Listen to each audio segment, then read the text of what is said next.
So, picture this. You've got the most brilliant product in the world, $1 billion ad budget, and you still fail. Spectacularly.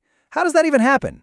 Well, according to marketing legends Ries and Jack Trout, it's because marketing isn't just about being creative. Nope, it's a science, and it's governed by 22 solid, unchangeable laws. And if you break them, they're going to break you. So today, let's dive into some of the most critical ones. This quote, it really cuts right to the heart of the problem, doesn't it? What Ries and Trout are saying is that company after company wastes absolute fortunes on campaigns that look great on paper, but are honestly doomed from the start. And the reason why? They're trying to fight a battle they just don't understand, against forces they can't even see. And this is the core idea right here. Marketing isn't just some fluffy, creative thing. It has rules, real rules, just like physics. I mean, you can design the most beautiful airplane you can possibly imagine, but if you ignore the law of gravity, well, it's just a very expensive sculpture sitting on the runway. Ignore these marketing laws, and your campaign is going to crash and burn just as surely. Okay, so here's how we're going to break this down. First, we'll get a handle on the problem of these unseen laws. Then, we're going to explore the almost unfair advantage of being first. After that, we'll get to where the real marketing battle is actually fought. Then we'll look at a strategy for, everyone else who isn't number one. And finally, we'll wrap up with the one thing you absolutely have to remember from all of this. All right, let's jump right in with the fundamental problem. Most marketing out there is actually operating in direct defiance of these laws. There's this common belief that if you just have enough money, or enough creativity, or just enough sheer willpower, you can make any product a success. But Ries and Trout say, look, that's a dangerous fantasy. It's like believing you can ignore gravity if you just flap your arms hard enough. So how do you start to win? Well, the first law we really need to understand is maybe the most powerful and honestly the most counterintuitive of them all. It's not about having the best product. It's not about having the cleverest ads. It's all about the raw, undeniable power of being first. This law, it just flies in the face of what we're all taught in business school, right? We're all told, build a better mousetrap. But Ries and Trout say that's not the point. It's better to be first than it is to be better. Why? Because the first brand that gets into a person's mind basically puts up this huge mental wall that all the later, even better products just can't seem to climb over. And here is a perfect, non-marketing example of this law just playing out in real life. Quick question for you. Who was the first person to fly solo across the Atlantic Ocean? Of course, right? Charles Lindbergh. His name is literally history. Okay, but let me ask you the follow-up question. Who is the second person to do it? Can you name him? Yeah? Probably not. It was Bert Hinkler. And here's the real kicker. Hinkler was arguably a better pilot. He flew faster, he used less fuel. But you know what? It doesn't matter. Lindbergh was first. Hinkler is just a footnote in a history book. And you see this law everywhere once you start looking.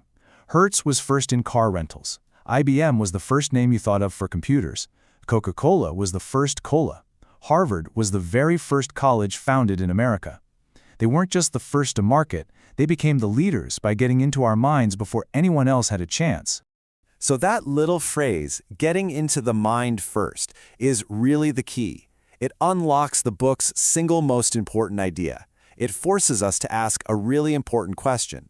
Where is the real marketing battle actually being fought? It's not in the store. It's not on TV or on your social media feed. The real battlefield is the human mind. This is it. This is probably the single most important sentence in the entire book. All the other laws, they all flow from this one truth. See, we think the best product is going to win, but that's an illusion. There's no such thing as objective reality in marketing. The only reality that matters is the perception that exists inside the mind of the customer. That's it. So, if the battle is for the mind, your weapon has to be focus. The most powerful way to win that battle is to own one single word in your customer's mind. You have to narrow your entire message down so completely that your brand becomes synonymous with one powerful, simple idea. I mean, think about it. When you think safety in cars, you think Volvo.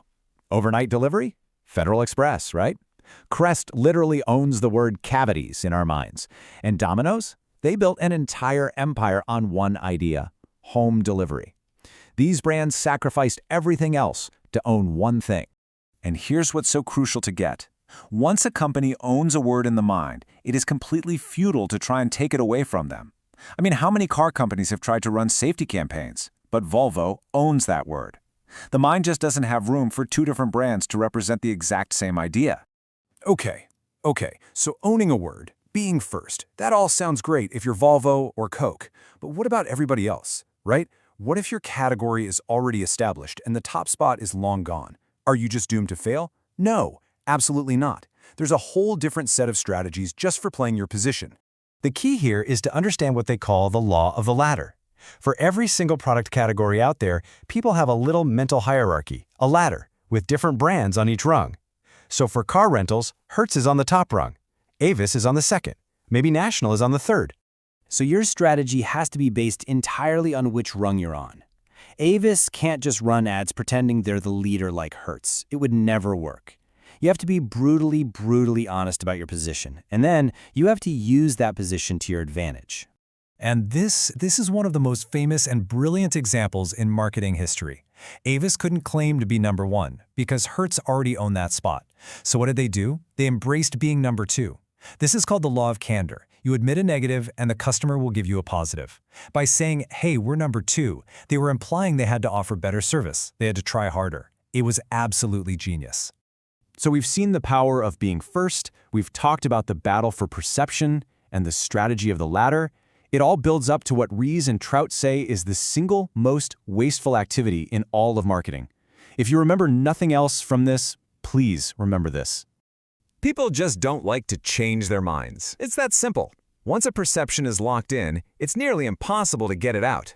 Trying to convince a loyal Coke drinker that Pepsi is better or a die-hard Apple user that they should switch to Android, it's usually just a monumental waste of time and money.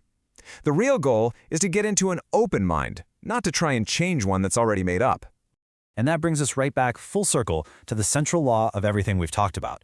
If you just remember that you are fighting for a tiny bit of space inside someone's mind, not for the best spot on a store shelf, you'll approach everything you do in your business and your marketing in a completely different way. So the question I want to leave you with is this. What word do you own? When people think of your company, your idea, your project, or even just your personal brand, what is the one single idea that comes to mind? Because finding the answer to that question, that's not just some marketing exercise. That's the entire game.